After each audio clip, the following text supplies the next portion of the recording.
আমি এখন দুধ আর বিস্কুট খাবো, কতদিন খাই না, আমার চেহারাটা শুকিয়ে যাচ্ছে।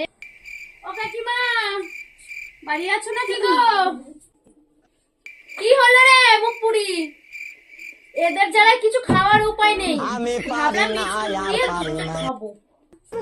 আমার ছেলেটা আজ 2 দিন হলো দুধ খাওয়াতে পারছি না, এইটুকু দুধের বাচ্চা। আসছি, দাঁড়া, লুকিয়ে রেখে দিই, নাহলে আবার এতগুলো বাচ্চা টাচ্চা নিয়ে আসবে, এদের যারা কিছু খাওয়া যাবে না। লুকিয়ে রেখে দিই, নাহলে আর খেতে পারবো না।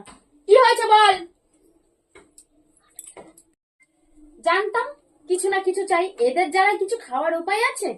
হ্যাঁ, এদের যারা খাওয়ার উপায় নেই, ঠিক জানতাম।